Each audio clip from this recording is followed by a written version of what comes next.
So we're going to be adding some additional data validation using regular expressions.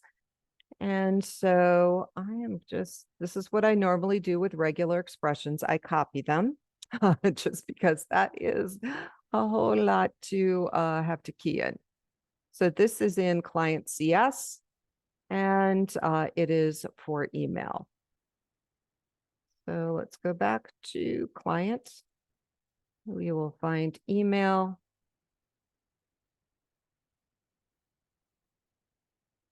And we'll just paste those right in. Then we want additional regular expression added for first name and state. These are limiting to alphabetic characters. So where's my first name? Here it is. Throw that in. And then we'll do the same thing for state. And I kind of like to separate these just because it helps me kind of group all of the annotations with which property they are associated with. That's my little quirk. You guys don't have to put the spaces in unless you want to. At this point, I'm going to save. We'll go ahead and run a build. And then we are going to need to modify our context file because we have a couple new classes. So our spa context has to change. So we've got contacts and services. We need to add client and client service to this so that we can get those tables generated.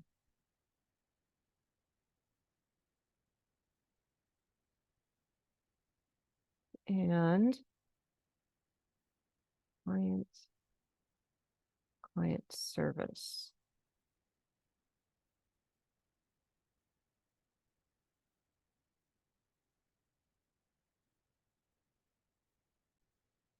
So for some reason, it did not like my copied code. So what I did is I just manually keyed in or started keying in client. I found it, double clicked, and then it fixed client service too. Sometimes it's picky. Let's see.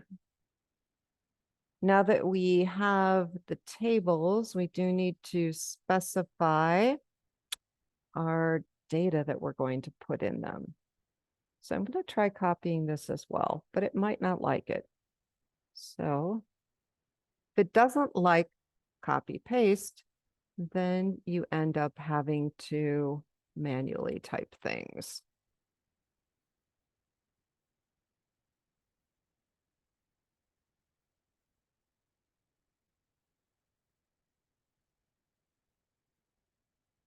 Got that.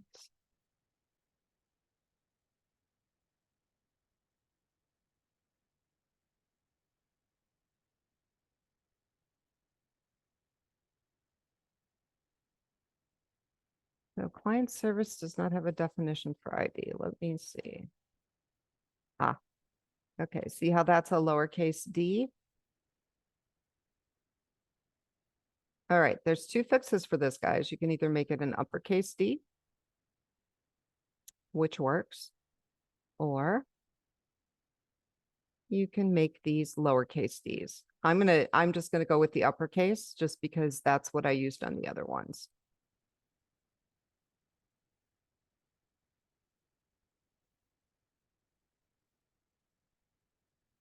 Okay, so you guys decide which way you want to display it. Or actually, I might edit that for you and just make it match. Let's see. Well, I can see that I did have it in here as uppercase, so that was a typo on my part. So hopefully you guys won't make the same mistake. But if you do see any of these flagged, it's probably because you've got a typo over in your class. So I'm going to go ahead and run a build.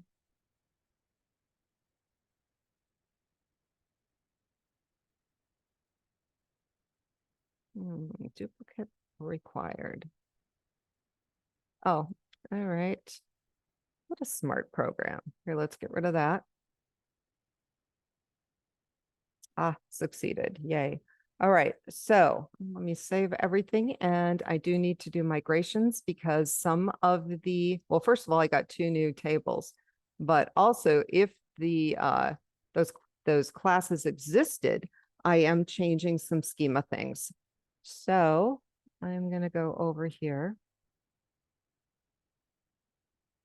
and I'm going to do add migration. And I do not have multiple context files here. All I have is spa context. So I don't need to worry about specifying the context. I just need to give this migration a name.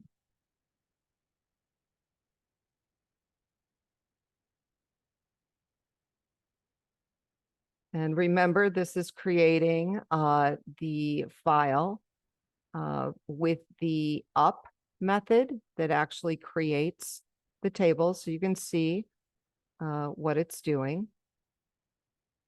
Okay, it's inserting the data. And then it's got the down method that it would actually remove the new tables if we needed to back out. So what I'm going to do is update database. And it's going to take this up method and it's going to execute it.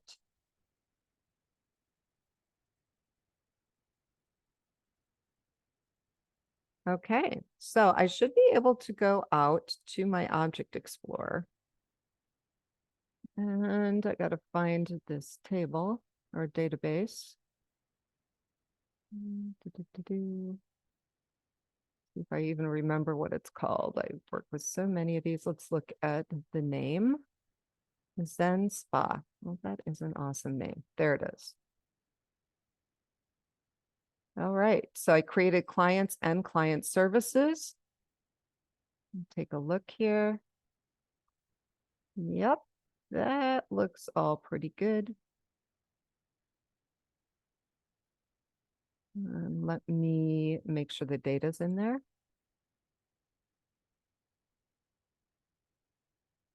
Yep, and then let's look at client services. Okay, so it's got my foreign keys in there. That all looks good. Let's look at our data. Okay, awesome. So all of that worked. And let's see, we're going to use the scaffolding feature to generate a controller and views for client and client services. Then we're going to be adding the index action method for each to our layout. And we do need a little bit more room in the container class. So I'm going to pause while I do all of this. This is stuff that you guys have worked with. Well, I guess I can quick do this.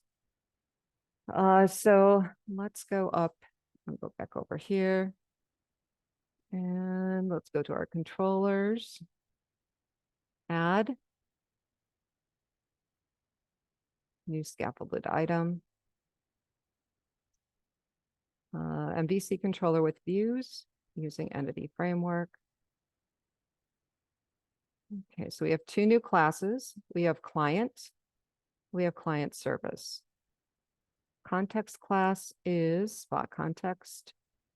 And we do not want these pluralized because that is not our convention in this project.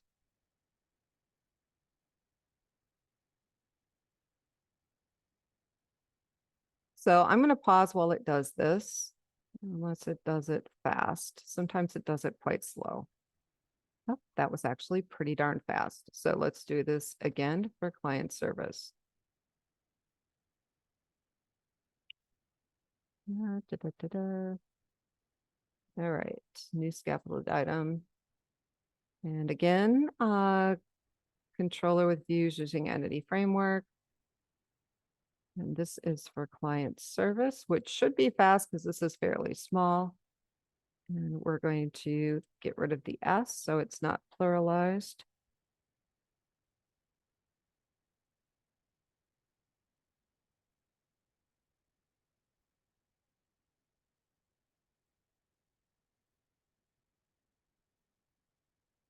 Okay, and then we're going to come down to shared and layout.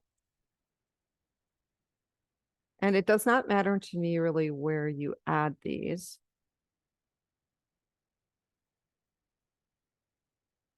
Let's see.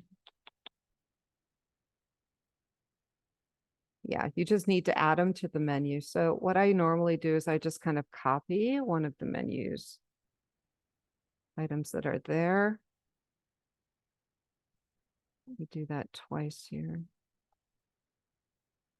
And so I'm going to change this one to client.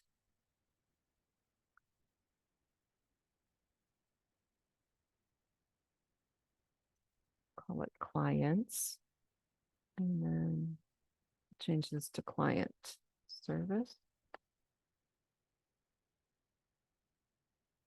Client services.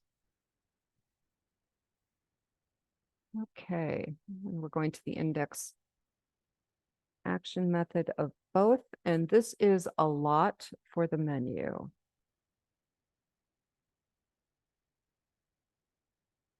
So we are going to make a little change and save all of this.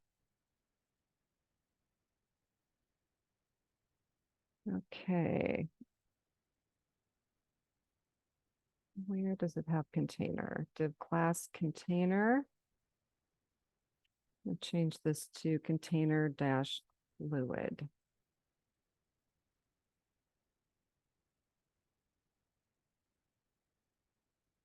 All right, let's save this and let's run it.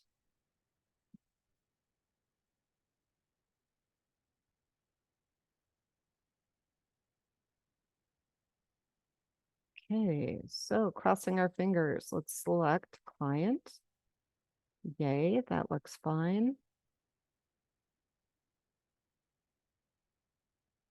Let me add in some data.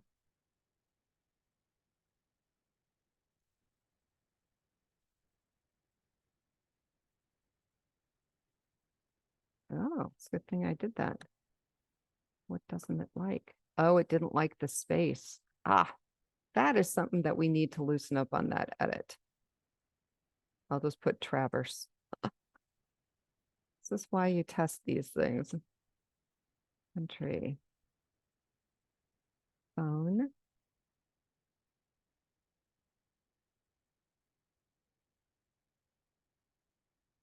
Oh, I wonder if it's going to, it probably is.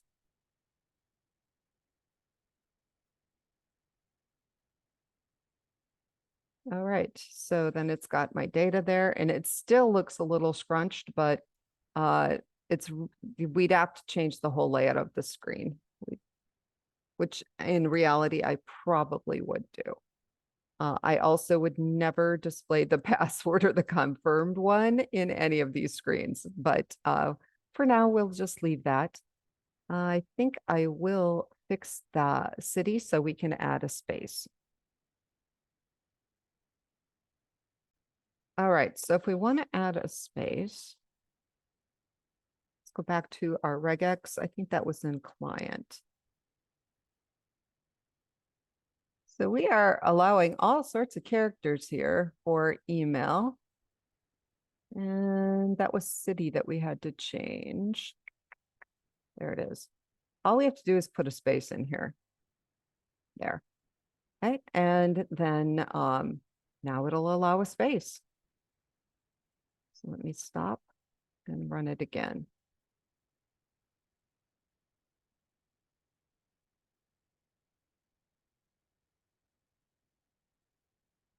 And let's edit that.